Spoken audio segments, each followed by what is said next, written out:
Hi guys, and welcome back to the channel. In this video, we're going to be taking a look at the Zhiyun M40SE.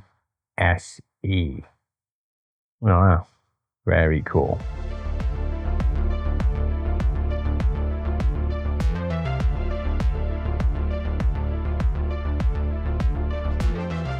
So guys, for transparency, Zhiyun kindly sent me out this light for review. And to be clear, there is no obligation for me to speak favorably about it at all. These are my honest thoughts on the M40SE. So first off, what do we have here? Well, this is a small portable light aimed at vloggers and content creators. What are the key features of this light? Well, the output is 4,260 lux at 3.3 feet / 1 meter at 6,500 Kelvin. The light goes from 2,700 Kelvin to 8,500 Kelvin color temperature. There's a built-in 2,600 milliamp battery. The light has a CRI of 95, a TLCI of 97, an SSI of 74, and a CQS of 95. There's an active fan cooling. This has USB-C power input with an approximately 1.6 hour charging time using a compatible quick charger. When you purchase the light, in the box you get a hard shell diffuser for more structured diffusion, you get a silicone diffuser for broader, softer diffusion, you get a USB-C lead and a cold shoe to ball head adapter with a 1/4" 20 mil screw. So the look, size and build quality of this light. The light has a very retro look with its cream and beige color. It's very basic in terms of knobs, ports and buttons. The light is quite small and lightweight, so it's not a burden to pack in your bag. It's made of plastic, but it doesn't feel flimsy.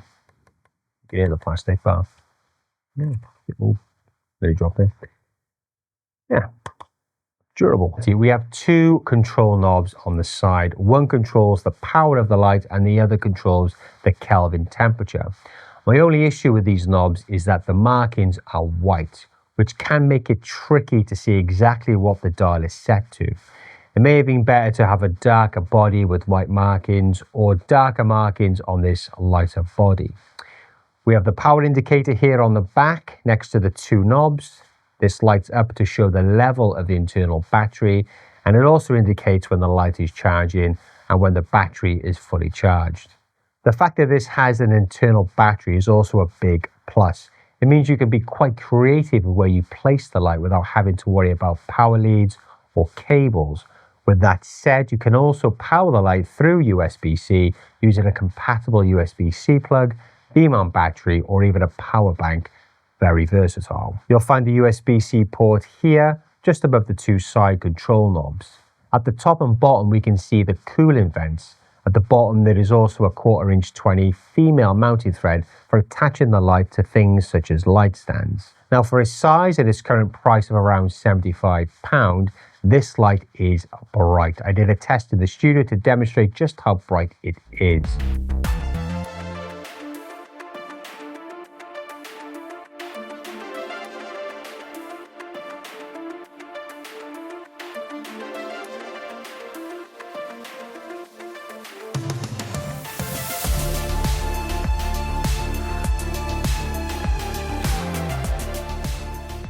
The light has a very versatile Kelvin range, which makes it useful in most shooting environments, whether you want to mimic daylight or create something closer to an early morning sunrise or an evening sunset. Also, without doing any scientific testing, I find the quality of the light to be very pleasing. I haven't noticed any issues at all during my use. Battery life is naturally going to be limited with such a small but powerful light, but I think it's good enough for the type of person this is aimed at. Zhiyun claims up to around 44 minutes at full brightness or about an hour and a half at 50% brightness. The good thing is that you can also use this light whilst it's connected to USB-C power. With a compatible PD charger or power bank, the incoming power is used to run the light first, and any power left over can charge the internal battery. So if you do need it for a longer shoot, you're not completely restricted by the built-in battery. Charging time isn't the quickest at around 1.6 hours using a compatible quick charger, but as long as you keep that in mind, it shouldn't be too annoying. The fan noise can become louder depending on how long the light has been running and its temperature. However, the noise is fairly subtle, and with modern audio denoise tools found in most microphones and editing programs, it shouldn't be too difficult to remove. As I mentioned earlier, the Zhiyun M40SE is aimed at content creators and vloggers, but what about filmmaking? I wanted to see whether I could use this light in a filmmaking setting. So I packed up my Lumix H2 along with 2 Sirui anamorphic lenses and shot a little screen test.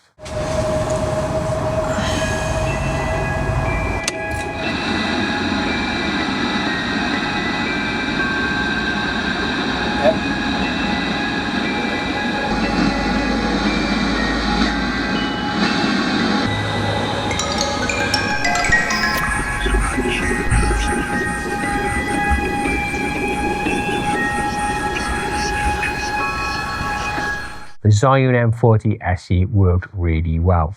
It was bright enough to light some quite dark spaces, and because it's so compact and versatile, I can mount it or place it in small areas where I couldn't have used your usual larger lights. The hard shell and silicone diffuser that come with the light were also handy, particularly when I felt that softening the light for a close-up was necessary. Using them does slightly reduce the light output, but that's obviously to be expected when adding diffusion.